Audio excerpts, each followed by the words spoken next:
Hi guys, welcome back to a chapter a day series. So this is my second take for this chapter, mostly because the first take I think I got too personal and I was like, no, I don't want to make this too personal. But nonetheless, welcome back to another chapter a day series. Hope you guys are doing all right. And yes, I watched yesterday's video and I realized that I was straining my voice so much. Like I was like, I need to scream loud. Well, not necessarily scream loud.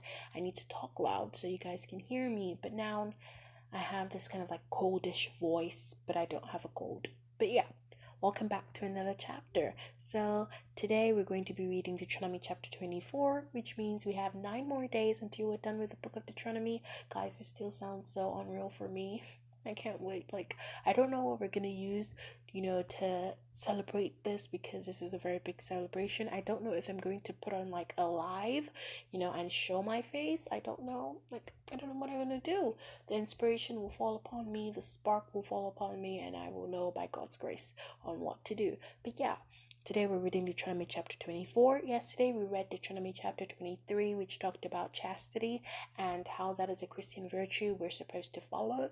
But in society today, and it's something I've been guilty of sometimes, we tend to want to coin and infiltrate around God's commandments just to fulfill our own needs and our own pleasure and things we just want in our life during that time period. So yeah, it's something that I casually pray to God that, Lord, please help me to overcome that spirit of just wanting to take the easy way out around your commandments. Do you want God to take the easy way around your blessings? No. So act how you want to be acted upon.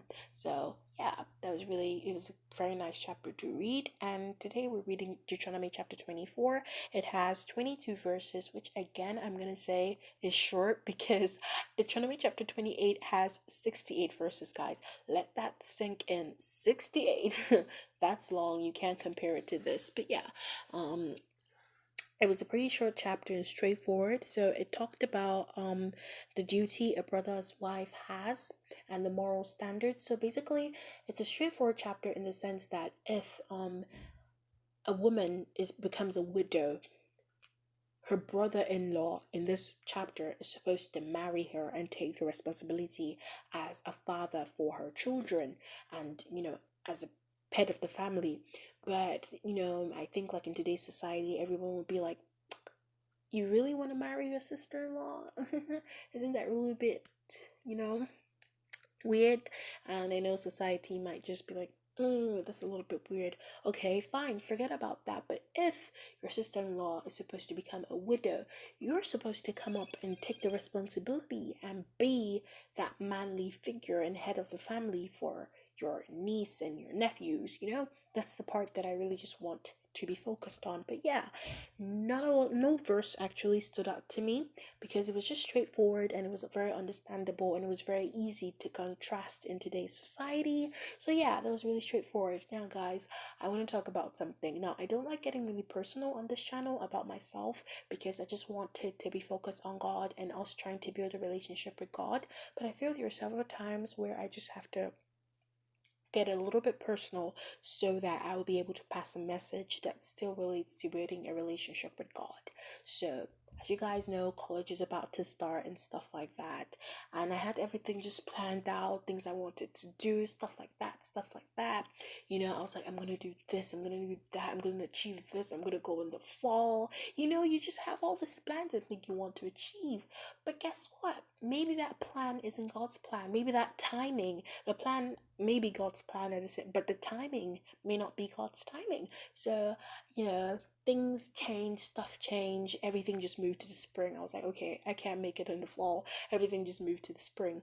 But you see, if that didn't happen, I probably will not have the opportunity or time to be doing a chapter a day. And this is something that, Lord, I'm so grateful that it happened. I'm so grateful that I took out that 6 month time period and I'm like, okay, I'm gonna wait until I go to college 6 months just to achieve the chapter a day. And it's an amazing thing. I mean, achieving this, it's just each day and each day I'm so grateful to God that I managed to have this opportunity just to do this. Because if I was going in the fall, my mindset would have been like, okay, let's start prepping, let's start buying this, buying that. I would have never ever thought about a chapter a day, but because I just knew, okay, I'm not going to school in the fall, I'm going in the spring, so I still have time. I now have that mindset of thinking, okay, let me try something new. Let me see what I can do. Let me see how I can achieve what God brought me on this earth to do with that 6 month time frame. And sincerely, it's been amazing. And also, I've been praying to God, Lord, He should give me that spark of creativity, because if anyone knows me, I'm a sciencey girl. I love science. I'm a nerd for science. But I've never really been any person that is interested in anything liberal or anything arts. And I was like, I'm gonna go out of my comfort zone this 6 months. I want to either do modeling or screenwriting or photography or, designing, graphic designing, or anything at that moment that's just out of my comfort zone, something I've never done before. And I don't want to say which one I chose to do, anything in the liberal arts. I don't want to say what I chose to do, because not that I don't want to jinx it, but yet again, I don't want to jinx it. I just don't like telling people my plans.